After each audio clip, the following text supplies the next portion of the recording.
The views and opinions expressed on this podcast is solely of the creator and may not necessarily reflect the views, thoughts, or opinions of the listener. Listener and viewer discretion is advised.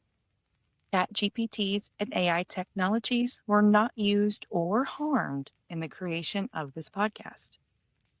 This podcast is 100% human-made by me, your host. Hi, hello. My name is Melanie. And this is Under the Moon Paranormal presents Ohio Legends, the podcast all about the Buckeye State and the weird and strange lore and legends surrounding it. So join me, won't you? This episode is brought to you by December's full moon. The last full moon of 2025 arrives December 4th in Gemini, highlighting themes of truth and perspective. Multiple by nature, Gemini thrives in moments of transition when one cycle gives way to the next. Ruled by Mercury, which retrograde stops on November 30th, the messenger god, it emphasizes communication of all kinds, speaking, writing, and listening. Its role is to test theories, ask questions, and connect ideas. Conclusions can come later with Gemini, the joy in its discovery. Tension is inherent at any full moon, as the sun and moon stands in direct opposition, a natural pull between reason and emotion, action and reflection. Full moons call for closures, something Gemini often resists. Across the zodiac, the sun in Sagittarius seeks coherence and conviction, where Gemini inquires the Sagittarius's response. The full moons on the axis often turn theory into ideology and invite people to take side. Conflict plays out as information spreads, attention narrows, and opinions multiply. What you can do during this period is watch how information is handled, whether it leads to insight and connection or confusion and division. With Sun traveling alongside Mars, conversations may feel more forceful than usual. The impulse to be right can overtake the desire to understand other people and their concepts. So, be mindful of your words during this full moon. So for this full moon, for the last month of 2025, I'm bringing to you a true crime episode. Now, just pay attention to the background because we have some paranormal equipment on in the background if you are watching this on Spotify. We have a Flux 2 over here and then a REM pod over there. So let's see if the ghosts like this insane story that takes place up north in northern Ohio. So last month we were talking about southern Ohio. Let's venture north. We're talking about the Torso murders in Cleveland. So during the early 20th century, Cleveland rode a wave of economic growth to become the sixth largest city in the United States. However, the Great Depression drove many of the 900,000 residents into poverty. Crime, hunger, and homelessness were a daily reality for thousands of residents after the market crash of 1929. The hard-scrabbled life of many Clevelanders soon faced a new threat, one not yet seen in the United States. Over the course of 4 years, a dozen bodies were found around town. Each had been gruesomely dismembered by an assailant who remains to be unknown to this day. The Cleveland Torso murderer, also called the Mad Butcher of Kingsbury Run by local newspapers, would become the most famous serial killer in the United States. September 4th, 1934, a late summer day took a gruesome turn when body parts washed up on Lake Erie shore east of Branton Hall. The torso, believed to be from a woman in her 30s, was covered in a chemical preservative, which had toughened the tissue. The other body parts were found, but never a head. The unidentified woman became known as the Lady of the Lake. Although not considered by investigators to be an official victim of the torso killer, many observers considered this the beginning of this legend. September 23rd, 1935. It started as a typical early fall day in the city. However, a pair of teenagers were playing softball at the top of Jackass Hill. Yep, it's called Jackass Hill. Located on the south end of Kingsbury Run, they discovered the remains of 2 murdered victims. One victim was a headless body wearing only socks who had been totally drained of the blood. The victim was identified with fingerprints as Edward Andrassy, a 28-year-old Cleveland man. Another victim, believed to be a male in his 40s, was found emasculated and decapitated. This victim, who has never been identified, was covered with the same preservation found on the Lady of the Lake. January 26, 1936. On January 26, 1936, a pair of baskets were left next to the Hart Manufacturing Company on Central Avenue near East 20th Street. The baskets contain the neatly wrapped partial remains of Florence Polio, a 44-year-old server who lived nearby. The body had been decapitated, so police used fingerprints to make the identification. More Polio's remains were found 10 days later, several blocks away from Orange Avenue, but her head was never recovered. June 5, 1936, two boys found a decapitated head in Kingsbury Run at the East 55th Street Bridge. The next day, the decapitated body was dumped between train tracks about 1,000 feet away from where the head was discovered. The body was drained of blood and murdered by decapitation. The victim's face was used to create a death mask, which was displayed during the 1936 season of Great Lakes Exposition. Despite being seen by over 100,000 visitors, the victim, widely known as the Tattooed Man, was never identified. We got a picture of that right here. June 9th through 12th, 1936. Amid growing concerns about the torso killer, Cleveland hosted a Republican convention. The event held at the public auditorium where Kansas Governor Alf Landon won the nomination. June 27th through October 5th, 1936. And then it says May 29th through September 26, 1937. Cleveland hosted the Great Lakes Exposition during the summers of 1936 and 1937. The event, designed to foster civic pride and boost Cleveland's national image, attracted 7 million visitors over the 2 seasons. Concerns over safety and the city's image created an intense pressure from local officials to solve the case. Safety Director Elliot Ness, well known for his efforts to fight the organized crime, was forced to become more involved in the case. July 22, 1936, it happened again. 17-year-old Marie Barkley discovered a naked, headless body while hiking near Clinton Road and Big Creek in Brooklyn Village, just about southeast of downtown Cleveland. Police found the victim's head and his bloody clothing less than 20 feet away, so this one, his head was found. The large amount of blood indicated that the murder happened at the site. The victim, who has never been identified, was believed to have been unalived 2 months earlier before the Tattooed Man. So the police start hunting for the man or a woman who's doing this. September 10th, 1936, Jerry Harris, a St. Louis native, discovered 2 halves of a torso while waiting to hop a train near East 37th Street in Kingsbury Run. The remains were floating in a nearby stagnant creek. Investigators arrived to discover more body parts. The fire department dragged the water in search of more clues. Over 600 onlookers watched the search, further fueling public fears about the murders. So, my theory is, of those 600 onlookers, the torso killer was probably one of those people watching. Just a theory out there.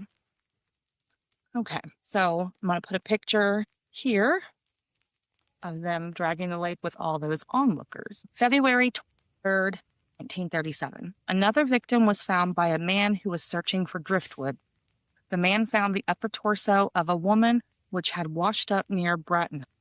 This was eerily like the Lady of the Lake, who was found 2.5 years earlier. However, unlike the other cases, this victim was not decapitated until after her death. So they're saying the other ones were decapitated before they died.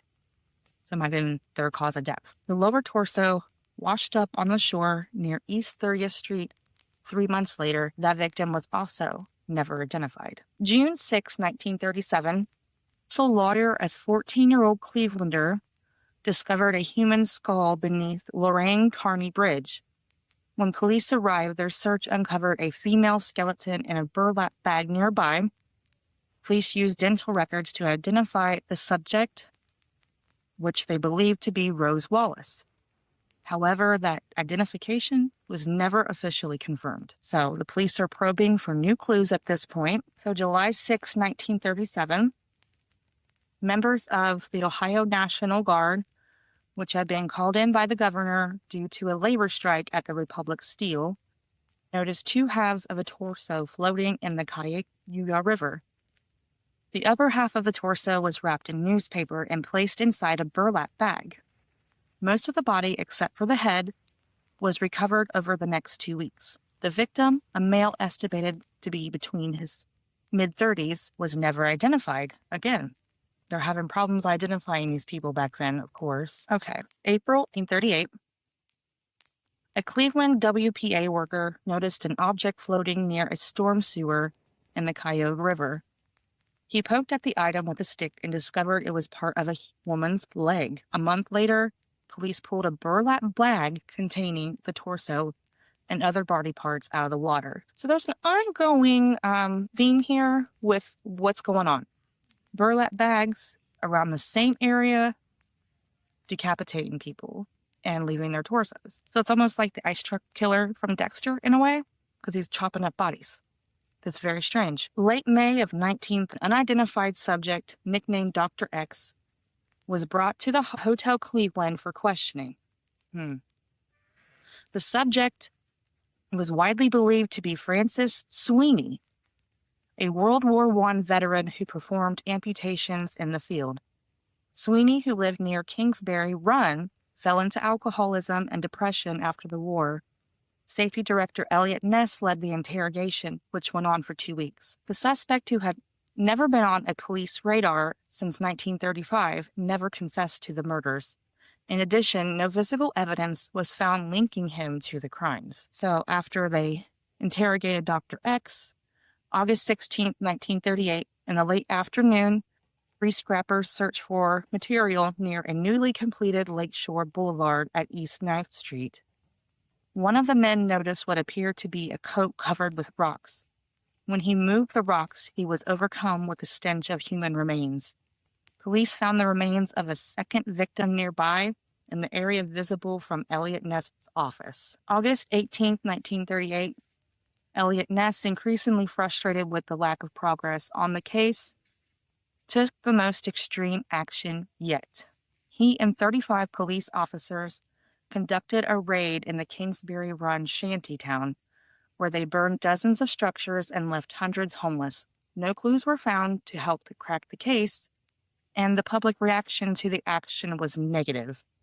However, no murders happened at Kingsbury Run after the encampment was razed. So July 39, in addition to Cleveland police, the case was also investigated by the county. The county sheriff is Martin O'Donnell. He led the investigation, which eventually identified Frank Dozell as a prime suspect. Dozell had once lived with polio, which was one of the victims, and was an acquaintance with Andrassy and Wallace. His prior experience working in a slaughterhouse also aroused suspicion. Dozell, a 52-year-old bricklayer, was arrested for the murder of polio. So we're going to put a picture of him right here. After what is widely believed to be a violent interrogation, Dozell's body was found hanging in a cell at the county jail on August 24, 1939. Yet Ness and investigators from the Cleveland police did not believe that Dozell was the killer. The investigation by O'Donnell, a Democrat, is widely believed to be a ploy to upstage Ness, a Republican. It's always about politics, even back then. The case devastated Greer, whose glorious record of accomplishment was stained by the failure to find this killer. Ness eventually left Cleveland and died in Pennsylvania in 1957. That year, his book, The Untouchables, was released, eventually spawning TV and movie projects.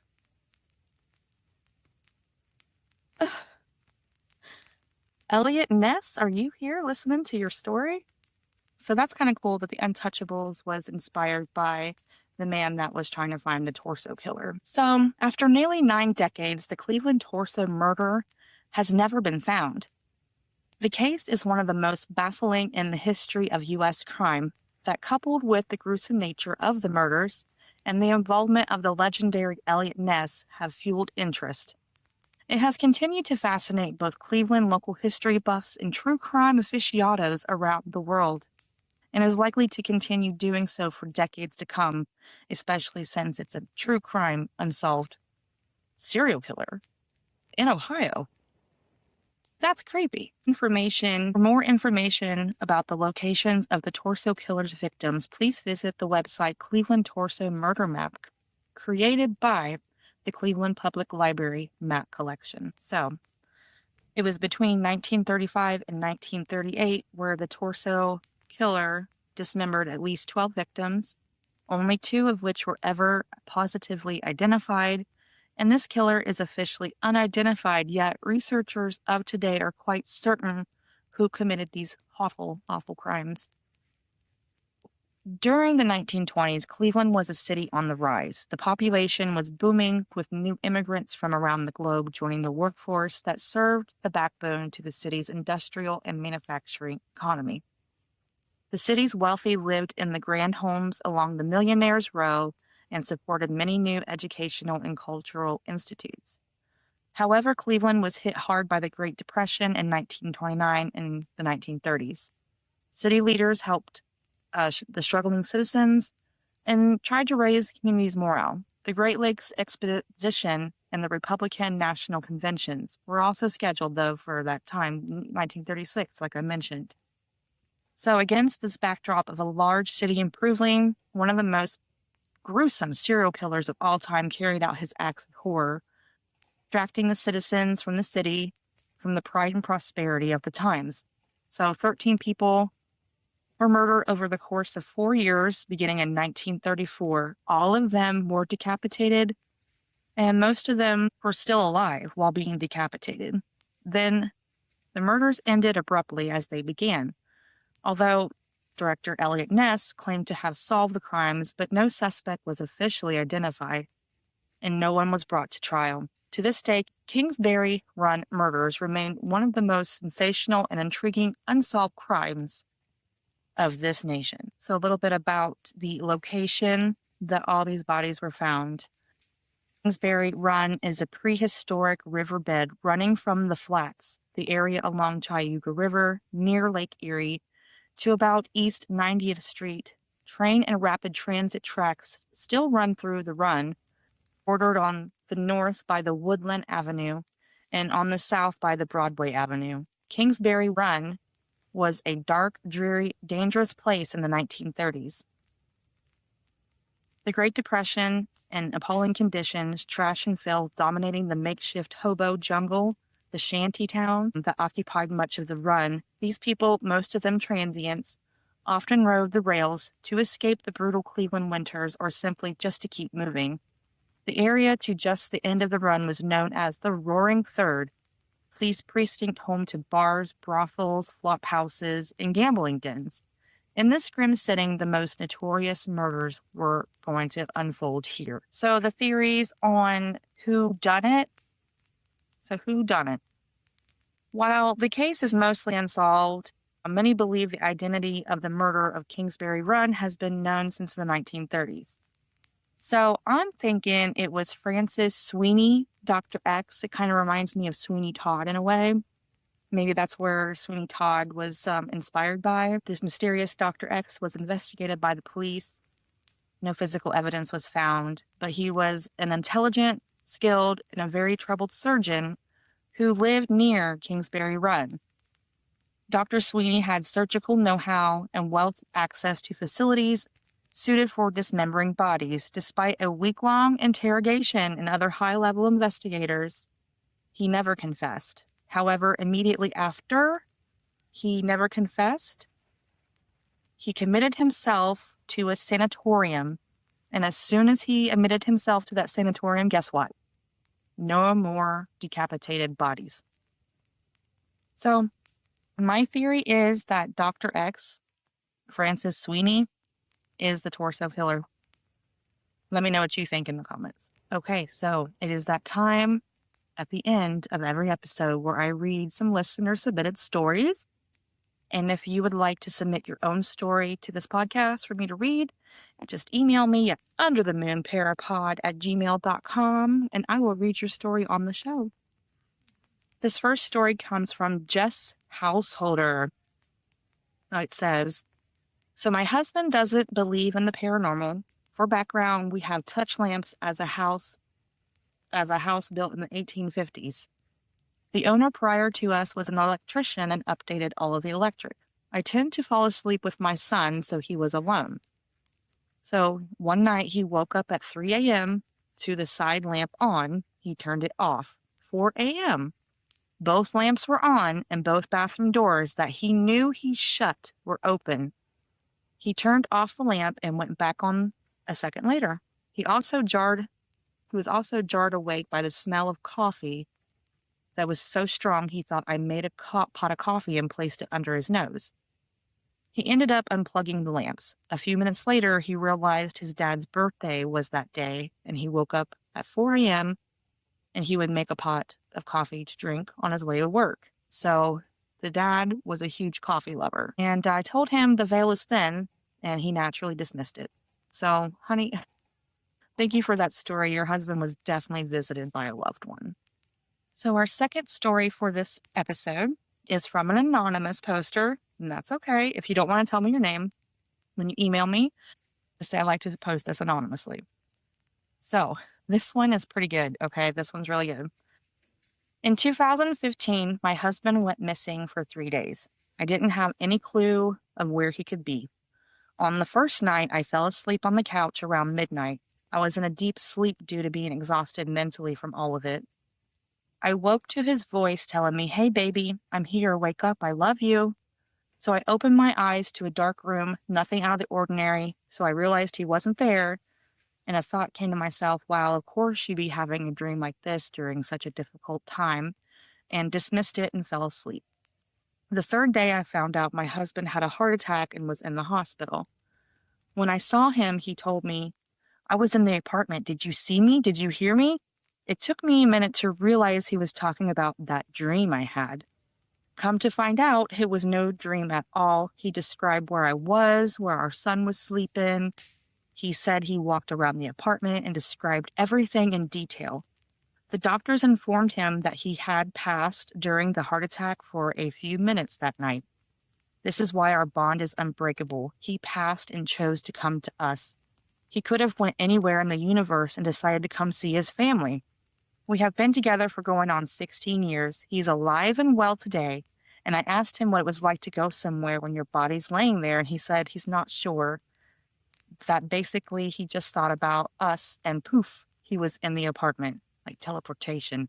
No physical or mental involvement. Just, think about it and boom, you're there. I love this story so much. I'm glad your husband's okay and everything worked out, but it's like, is that how it works? Like on the other side, you just think about a loved one and poof, you're right there beside them, watching them, seeing what they're doing. I think that is a beautiful thing to think about. So let me know what you guys think in the comments, okay?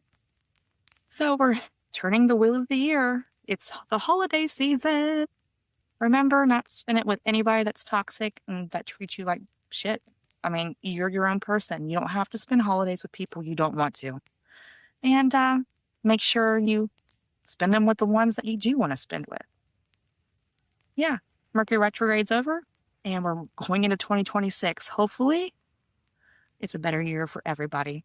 And until next time, guys, happy holidays and stay spooky.